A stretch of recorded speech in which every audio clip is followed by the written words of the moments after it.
We got Madly Mesozoic. Again, I literally just checked out the video about Samson.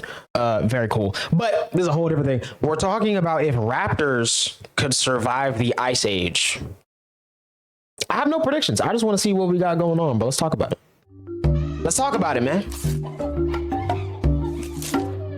This channel's underrated, bro. I ain't gonna lie. We on the way up though. Almost 60K. Low key pre-million by 2020, but low key pre-million before GTA 6. I ain't gonna lie. I ain't gonna lie. I feel like people gonna realize that this channel is very underrated, and they, you know what I'm saying, they gonna be knowing, bro. Pre-million before GTA 6. Ladies and gentlemen, if GTA 6 comes out before it hits a mill, I'ma genuinely be surprised. Genuinely. Welcome to Assessing Survival, the series where we take creatures from both our world and fiction, placing them in different periods throughout history. I gotta watch one of the fictional ones. Fantastical settings on these, because the Samson one, obviously that was fictional, but that wasn't a survival thing. That was just like a creation thing. So I gotta watch one of the reality. Yeah. In today's episode, we will be taking raptors, more accurately dromaeosaurs, and placing them in the Ice Age, the Pleistocene epoch, over 2 million years ago. We'll explore how now I want to watch Ice Age, man. Those movies were funny, bro. Advanced predators of the Mesozoic shape up against some of the most fearsome and impressive animals that the new dynasty of mammals has to offer. I'll be using 4 different categories to assess their ability to survive. These scores will then be added up for a final assessment score. 1 to 3 being that they are unlikely. It's funny. I can flex now. Like 8 months ago, I was talking about, you know what I'm saying? I started working out. And I was trying to flex, and somebody was like, "What you flexing?" I can flex now, though. Yeah. Or simply cannot survive. 4 to 6 being they can survive, but with great to moderate difficulty, and more than 7 being which bear is best with little to no difficulty. Those categories are environmental ability, strengths, and weaknesses. Bears eat. All right, let me stop with the office quotes, man. In the latter half of the video, we will speculate on how our raptors may evolve to better fit their new environment.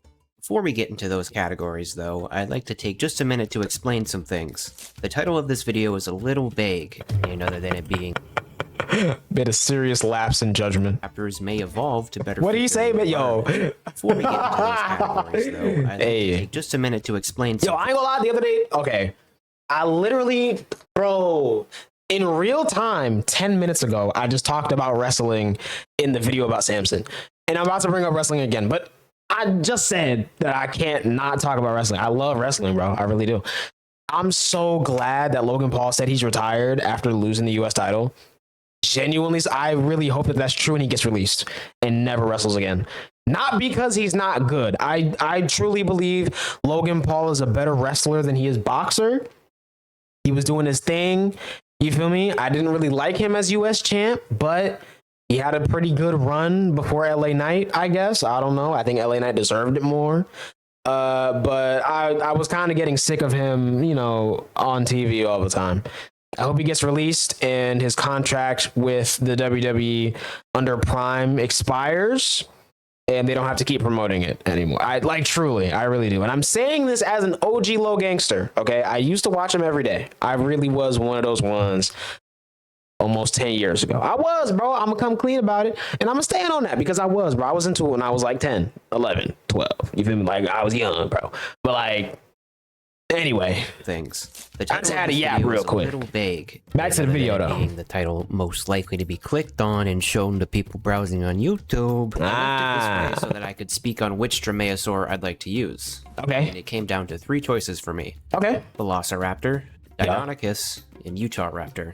These 3 raptors cover the vast range of sizes seen in dromaeosaurs throughout the Cretaceous. My first choice was, of course, Utahraptor, the largest of the family. Yup, that's what I would think. These guys would clearly do much better than the others given their size. A scratch. They were larger than the vast majority of their would-be mammalian competition. They could reach heights of 2 meters or 6.5 feet, lengths of up to 6 meters or 20 feet, and weigh well over 1,000 pounds or around 500 kilograms. I feel like when animals are that long, they be looking taller. Low key. Like, I wouldn't think that that's just 6.5 feet. Like, I wouldn't think that at all. I would think that's at least like 10, you know? But it's just because it's that long. Like, they're also it's crazy. I don't know. Dry and open environments that dominate the Pleistocene. We already know these guys would do pretty well, at least in terms of their matchups against mammals of the era. So for the sake of making things interesting, I decided to not go with Utah Raptor. Okay. Then I looked Understandable. at Velociraptor. Definitely the most famous of the dromaeosaurs, but also one of the smallest. Velociraptor was at most half a meter tall, just over 6 feet or under 2 Okay. meters. I know I just said in the last video that I wasn't really into all these ancient animals and stuff like that, which I don't know which one's coming out first. So in the video about Samson, I said that I wasn't really, but Velociraptors have always been cool to me. I just never knew that they was that short though. This tall and this is like the same height as Kaisenat. Low key. That's crazy. Long and weighed no more than 20 kilograms or 45 pounds. They also lived in Cretaceous Mongolia, an area. We saying stuff like that too because I'm the same height. I ain't gonna lie. Arid compared to the. It's just funny. So for those reasons, ironic, I decided not to go with Velociraptor either. And finally, I came to Deinonychus, who lies between the other two in terms of size. The highest, emphasis on highest, of estimates for Deinonychus put them at a height of 3 feet. We saw Might is such a good movie. I gotta watch that movie again. Length of 3.4 meters or 11 feet long, and almost 90 kilograms or 200 pounds. Now I think this is more like Kaisenat, low key. Puts them at a very similar size to many of the predators in the Pleistocene, such as wolves and some big cats. Okay. Also, out of all the dinosaurs in the Dromaeosaur family, Deinonychus has the most compelling evidence for pack hunting behavior, which is something I'm going to explain further in the video, so don't go smacking that keyboard just yet. Okay. I decided to go with Deinonychus because I think it gives us the most interesting survival I smacked the keyboard. as well as the most interesting spec evo later on. Again, we will be using their most robust estimates for their size and weight. All three of these raptors lived in ecosystems that were much, much hotter than the Pleistocene, which brings me to my next point. The title also says we'll be placing them in the Ice Age, and while the Pleistocene is in fact the Ice Age, people often think of this Ice Age as the entire Earth being covered in snow and ice for millions of years. This is simply not true. On average, during the last glacial maximum, ice sheets in glaciated areas extended up to approximately 2,000 miles or 3,200 kilometers from polar regions towards the equator. Equatorial regions, though cooler than today, did not experience the harsh conditions of the Ice Age.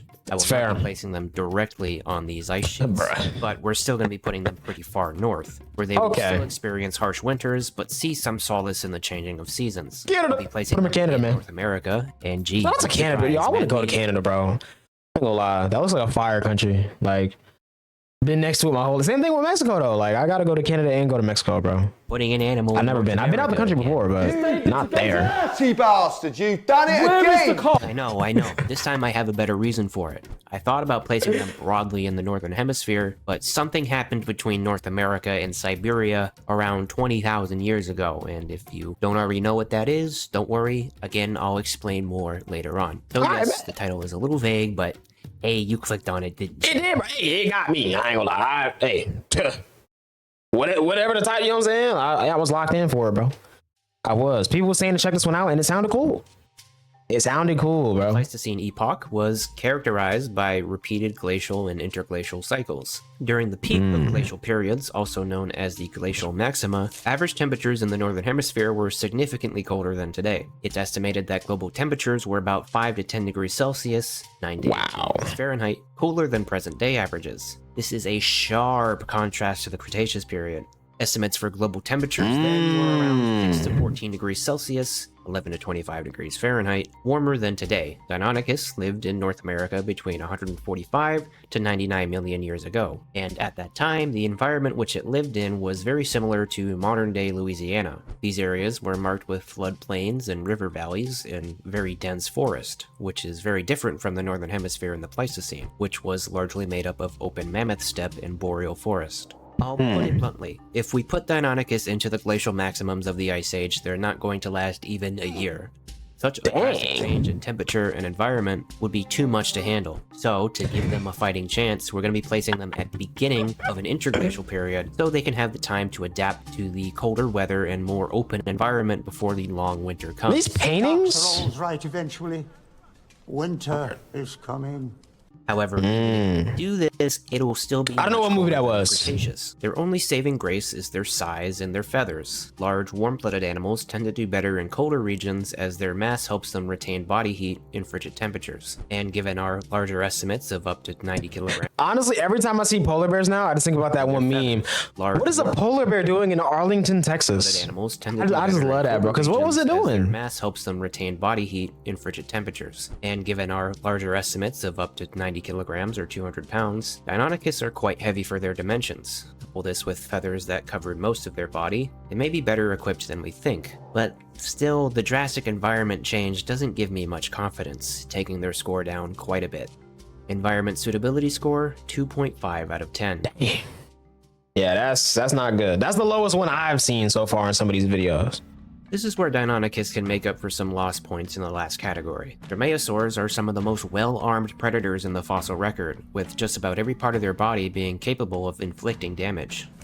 Deinonychus is estimated to have a bite force that is either on par or greater than that of a spotted hyena, which is supported by the presence of pretty well-defined teeth marks from Deinonychus left on the bones of their prey animals. There are, of course, their iconic... Okay, one thing I've been talking about in these videos is the editing, which is insane. But the research, bro, like, how do you, bro, we gotta drop the bomb from Mesozoic, bro. We do, bro. And I ain't even trying to glaze, like, no glaze, bro. I just gotta appreciate greatness when I see it, man.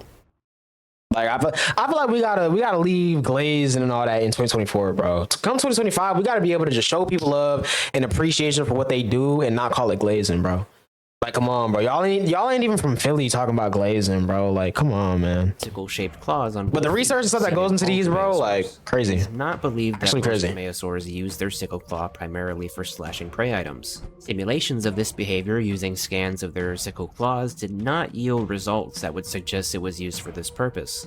Rather, they are believed to have been used, in tandem with their claws and forelimbs, for pinning prey items much like modern birds of prey. They may also have been used for climbing, or holding on to the side of very large prey items like Tenontosaurus, something that they could definitely replicate in their new environment. Further suggesting this is their feathers, which are believed to have been very long on their forelimbs. These feathers would help stabilize them in intense combat situations. Their long, flexible tails, also covered in long feathers, would act as a rudder during pursuits. Speaking of pursuit, these raptors may not have been as fast as the movies would lead you to believe. The length and build of their leg bones suggests that Deinonychus was not so fast, believed to be slower than modern-day ostriches. More reasonable estimates for the speed of Deinonychus place them around 40 kilometers per hour or 25 miles per hour. Yeah, it's kind of slow, bro. I ain't gonna lie. As fast as, say, wolves or lions, they could certainly run for longer than them. This is because dinosaurs utilize unidirectional breathing. When birds, dinosaurs, and crocodilians breathe... Hold on now. These some sick diagrams, bro. I can't even, like I said, bro, I hope teachers are watching these, bro. Like, this will be a cool thing, like, as, like, especially around this time, right? It's almost Christmas time. You know what I'm saying? You done did midterms, finals, whatever the case may be, right? You know, so you just want to throw something on because, like, they in school, they got to be in school, but, like, you don't really feel like doing it. Just throw this video on, bro. Elementary school vibe. I feel like this would be a cool vibe, bro. Pulled into air sacs. I would have been locked in as a kid. I don't know about, you know, kids now, but constantly receiving fresh oxygen-rich. I would have been locked in on this. Who breathe directly in and out of their lungs. This gives theropod dinosaurs like Deinonychus incredible stamina, likely allowing them to maintain. I mean, it's the 16th. School's got to be out, like, now, right? Because, bro, I don't know if y'all remember, winter break used to be like 3 weeks, bro. And then it shortened down to like 2 weeks. And then I feel like it kind of shortened down to like just like the week of Christmas and then New Year. And that's kind of it. Am I tripping? I don't know. I feel like it got way shorter though. And maybe it's just my sense of time personally too, because I feel like my sense of time is like 2 times speed now. Everything just seems so much faster. Much longer than many. I'm pretty sure winter break got a lot shorter, so I don't even know. Like Jurassic Park had led people to believe, pack hunting dromaeosaurs is not a widely agreed upon theory amongst paleontologists. But the intelligent groups of raptors seen in media are inspired by multiple findings of Deinonychus skeletons around skeletons of Tenontosaurus. an iguanodontian ornithopod that would be far too large for a single Deinonychus to take down. Other evidence that supports this behavior is the discovery of footprints from these raptors that indicate a group moving together. This suggests that Deinonychus may have indeed traveled with one another. This image rather is than fire. converging only to gang up on prey like Komodo dragons. Though we don't know for sure, and it may be discovered otherwise in the future, for this video we will be going with the assumption that Deinonychus lived and hunted in packs. But not go so far as to say they were as sophisticated as wolves or lions. I'm sure I'll see plenty of you yapping about.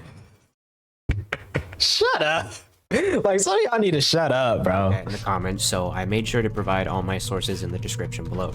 There's a common stand on misconception that business. Because these dromaeosaurs had hollow bones, they would have been incredibly light and brittle. This is simply not true. Most dinosaurs, including large sauropods and even T-Rex, had hollow bones. This works with their robust circulatory and respiratory systems to deliver oxygen throughout their bodies. Flying birds today have delicate hollow bones because they need to be light in order to achieve flight. Deinonychus, as far as we know, did not fly. Deinonychus and other dromaeosaurs had binocular vision, much like birds of prey and their distant cousin the Tyrannosaurus rex. This of course suggests that they had incredible vision that allowed them to be skilled hunters. Though they may suffer from a deficit in speed, and the environment will be clear and cold for them, they make up for a good amount of it with their incredible arsenal, group behavior, and robust build, bringing their score up for this category quite a bit.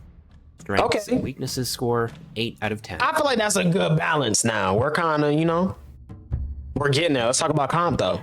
Pleistocene North America has a pretty diverse list of animals that are potential prey items for Deinonychus. The easiest and most likely common prey for Deinonychus would be smaller animals. Rodents, birds, peccaries, and small ungulates. Really anything their size or smaller are prime targets. I believe Deinonychus preyed on Zephyrosaurus, a small dog-sized Thescelosaurus, more frequently than Tenontosaurus. I would have tripped all over that, man. Rabbits and peccaries fall within a manageable speed and agility range for Deinonychus. However, deer and especially caribou would be much faster. But the raptor's advanced respiratory system would likely allow them to run these animals down over great distances. Which brings us to more mid-sized herbivores, animals that are going to be closer in size to Tenontosaurus. Moose, bison, elk, camelops. Try to fit way too many animals on the screen. Moose and elk, as well as wild horses, will be the easiest among these, but not a cakewalk. Moose and elk, male or female, can be incredibly aggressive even without warning. Kicks from these animals could seriously injure a Deinonychus. Sniffing butt? Well, hold on. What about sniffing? Who's the easiest among these, but not a cakewalk. Moose and elk, male or female, can be incredibly aggressive even without warning. Kicks from these animals. Sniffing butts and its consequences have been a disaster for Pleistocene North America. Hey, man. Seriously injure a Deinonychus, just as it would a feline or other predator of the same size. Even these larger ungulates are much faster than Deinonychus and will have to be hunted with ambush and coordinated. I don't know why I thought bro was about to run into a tree. Great distances, something that may be harder with horses, which are known to run at full speed for up to 3 miles. The same goes for bison and camelops, who were even larger and more robust than their modern relatives. If the raptors can avoid direct attacks from these animals, they may be able to take them down much quicker than wolves or hyenas. Deinonychus could latch to the side or back of these animals using their sickle claws and strong hands, and inflict serious wounds with both scratches and bone-crushing bites. And there's the Glyptodon, the mammal kingdom's attempt at the ankylosaurid build. Even the most fearsome predators of the Ice Age likely had a lot of trouble trying to take down one of these guys. If Deinonychus is going to take them down, it will have to be by targeting between their armored plates, or by exhausting them enough to make doing so easier. Glyptodon had a pretty robust tail, lined with thick bony spikes, and its cousin the Doedicurus, another Glyptodont, even had a Stegosaurus-like spiked tail that would surely be a familiar threat to the raptors. And finally, we have the megafaunon that the Ice Age is known for, mammoths, mastodons, and the giant ground sloth. Deinonychus doesn't have a great matchup against any of these large animals, but neither do many of the carnivores of the time. Even the strongest of predators couldn't do anything to help the adults. Imagine getting impaled like this, bro. That's pain, bro. They would take advantage of poorly guarded young and sick individuals. Let's talk about the ground sloth. I saw a video the other day of they found a mummified kitten. It was like a saber-toothed kitten, bro.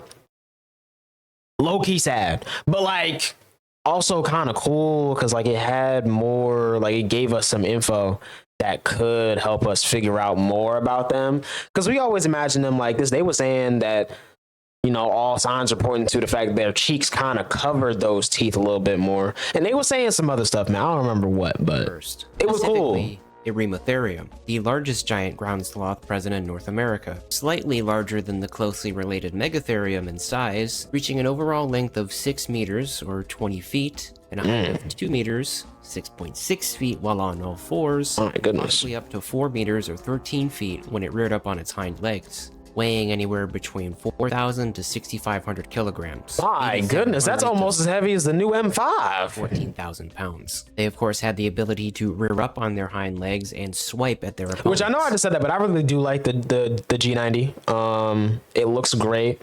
It doesn't, I feel like the F90 definitely does sound better, but it's still nice. I haven't seen any IRL yet, but, hopefully soon at some point I see one.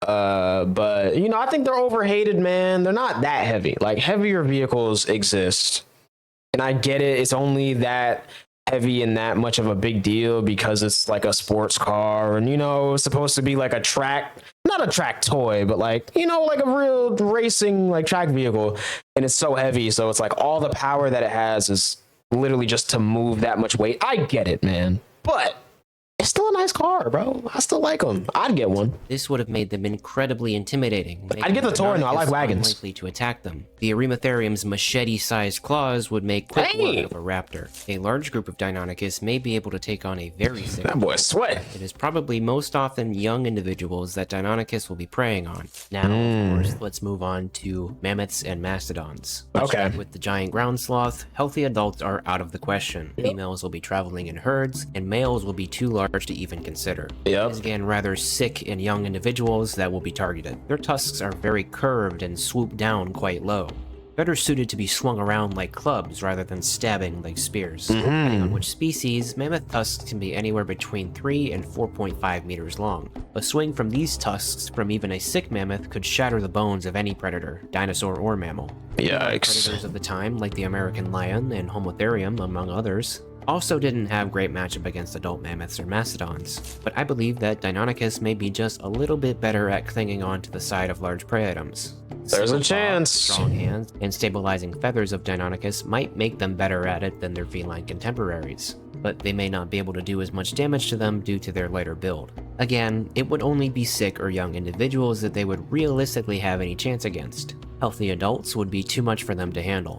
That's understandable. If you'd like to know a little bit more about mammoths, you can check out the video on the woolly mammoth on my channel. Link is in the description below, or you can head over to the Primeval Posts playlist. Deinonychus gets a pretty good score in this category because their weaponry, size, and hunting strategies make them a pretty powerful force in this new ecosystem. They make up for their slower speed with their unidirectional respiratory system, which presumably would allow them to run at top speed for much longer than mammals. But they'd have a rough time with larger prey items like mammoths and ground sloths.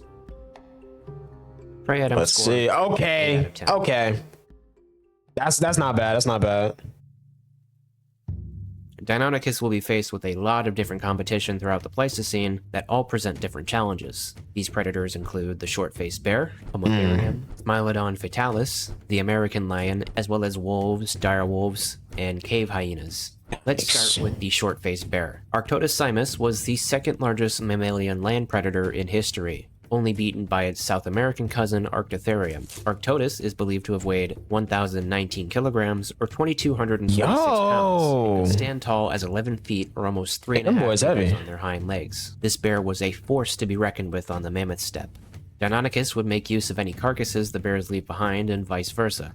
The giant bear could likely use its imposing size and power to scare off packs of Deinonychus from their own kills. In terms of territorial disputes, it would be mixed.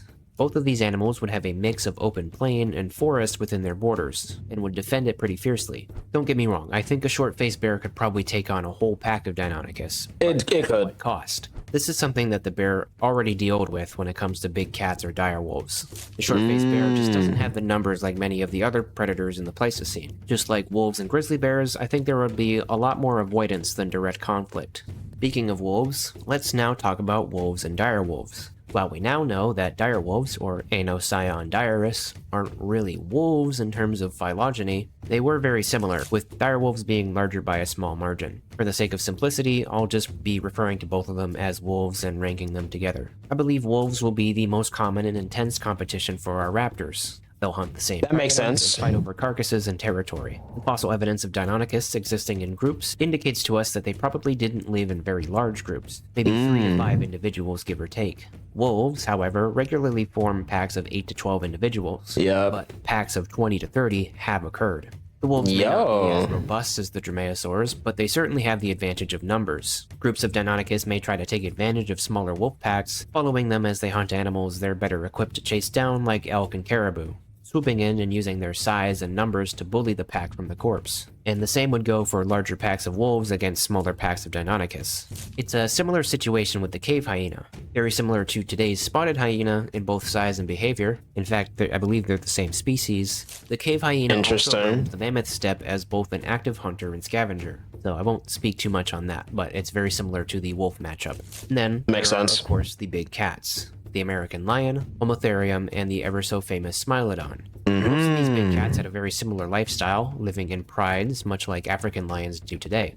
They likely all had their own lifestyle and preferred prey, but their territory definitely had a lot of overlap. Deinonychus will have to find a way to wedge itself into this situation. Panthera atrox, or the American lion, was the largest big cat that ever roamed the Americas. They're believed to be about 25% larger than their cousin the African lion, Panthera leo. They measured approximately 1.6 to 2.5 meters, or 5.3 to 8.2 feet, with adult males weight estimates ranging from 230 to 360 kilograms, or 500 to 800 pounds. The largest of specimens low-key heavier than I would have imagined. Pounds. Even with our most robust size for Deinonychus, they have no business taking on the American lions. One-on-one or in a group fight, they're far too large.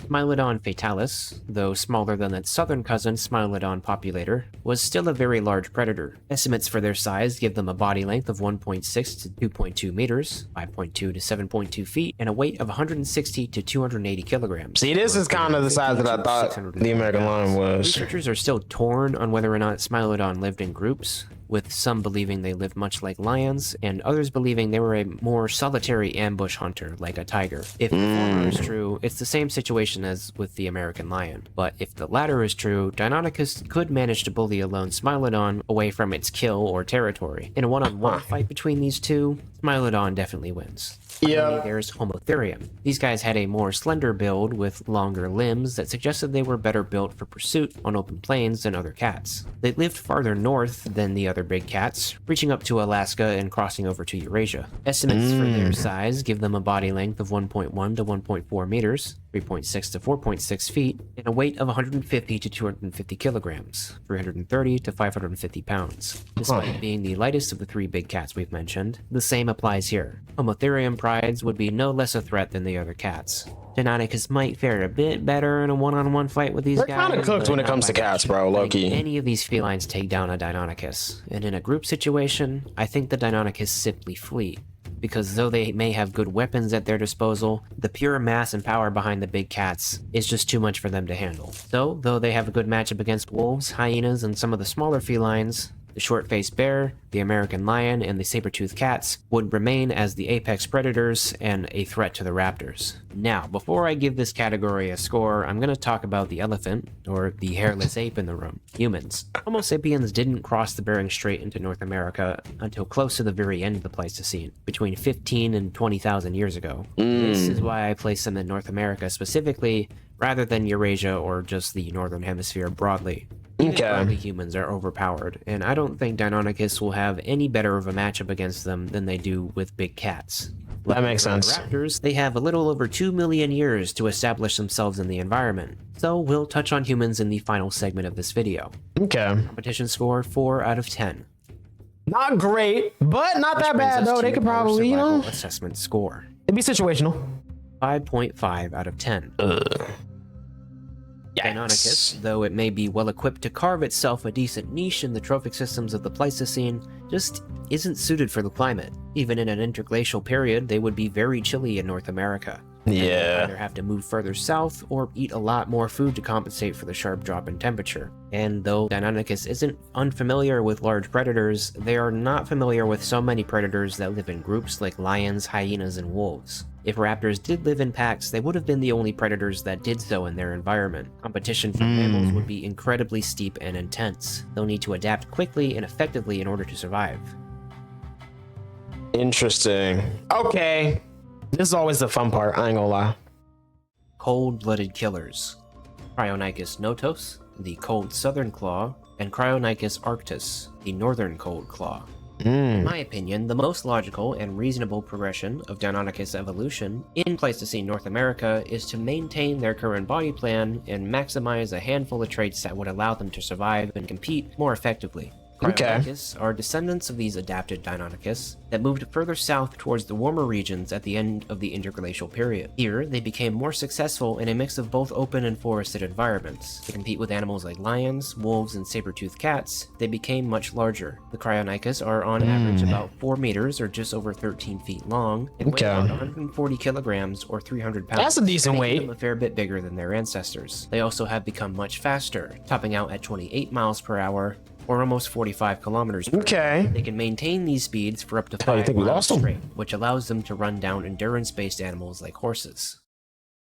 Surprise, motherfucker. Also, to better compete with other predators. I will never forget watching Dexter for the first time and seeing that scene and being like, oh my god, this is from a show? Deinonychus has a more sophisticated social structure, consisting of a leading mating pair and their offspring, sometimes joined by their siblings or parents. These groups are called castes. A caste of Cryonychus can be anywhere between 4 and 10 individuals, depending on what time of year it is, how many offspring they have, and what resources are available to them. Fledgling Cryonychus will stay with their caste until they reach maturity, where males will go off to find females and form their own caste, and females will stay with their own until a male comes to them. Males will court young females by displaying a spread of bright red feathers underneath their wings. Even if a young female approves, it is actually up to her parent to also approve of the young male.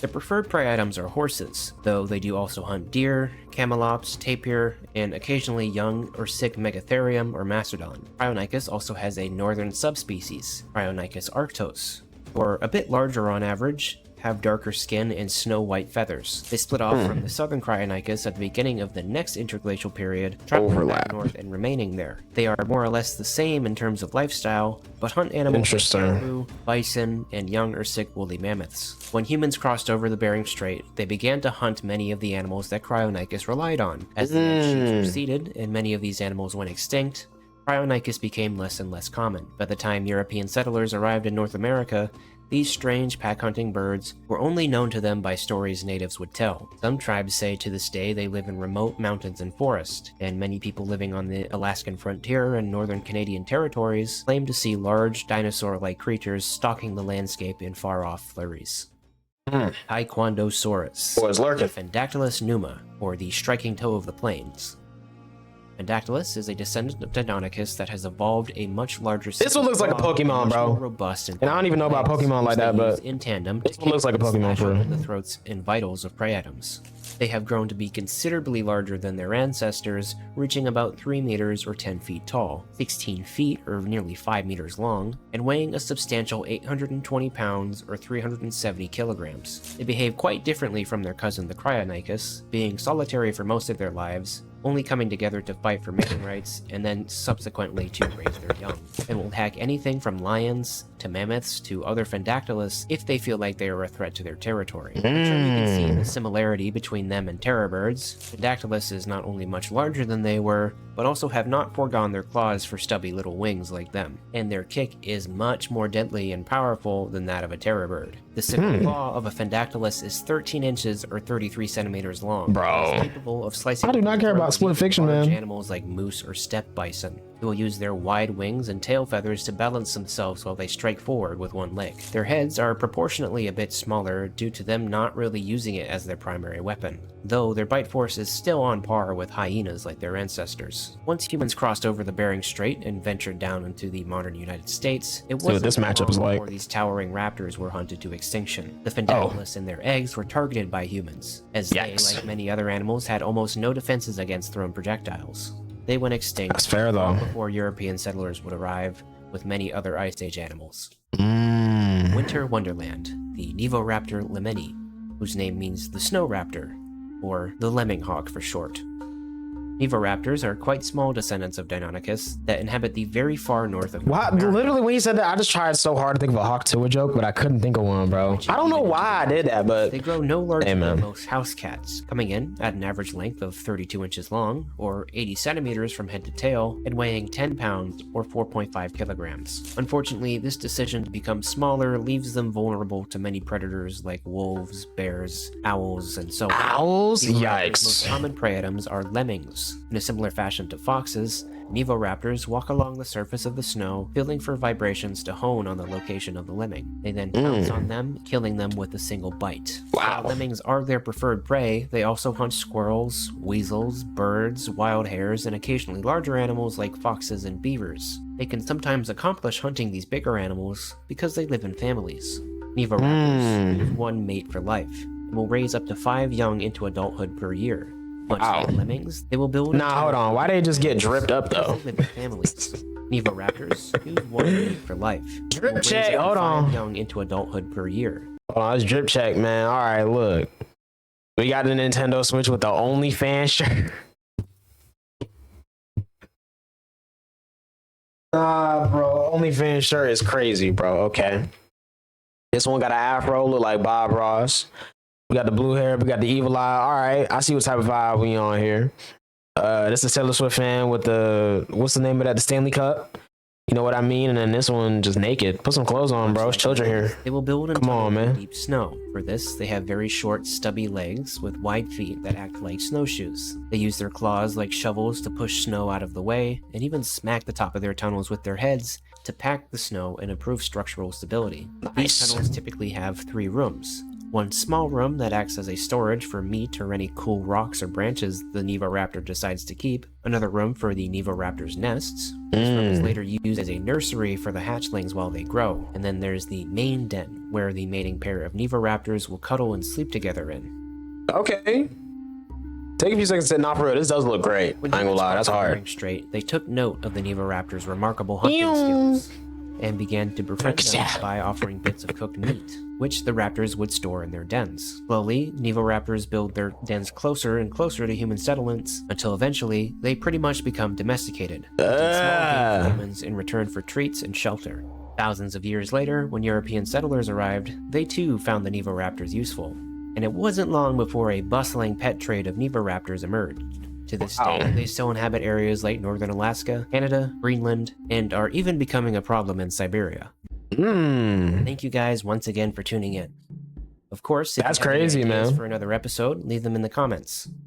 And don't forget to like the video and subscribe. These videos if be you so haven't fire, already. man. As always, big shout out to our gonna lie. patrons, some of which include Lex Gunn, Galactic, You gonna drop the bomb again, bro. Green Turtle, Just have to, man. Juan Kaiser, Mr. Matt, and Scabby Master. Shout out to the patrons. Big shout out to Fluffy Dino, who chose Deinonychus in the Pleistocene as his one-time video of choice as a Tier 4 patron. Another big shout out to El Samot and Chunky Kong for making some of the art for this video. W artists. Anyway, see you next time, dorks. Yo, see you next time. Dorks is crazy, bruh. Hey, this video's fire. I ain't gonna lie. You let us see it, man. I ain't gonna lie. Yo, I don't remember who recommended this channel. But shout out to you, man. I ain't gonna lie. And I probably would have never found this channel, bro. Like, I mean, I probably would have, honestly. My recommended be cooking, but like, still though, bro. W mans.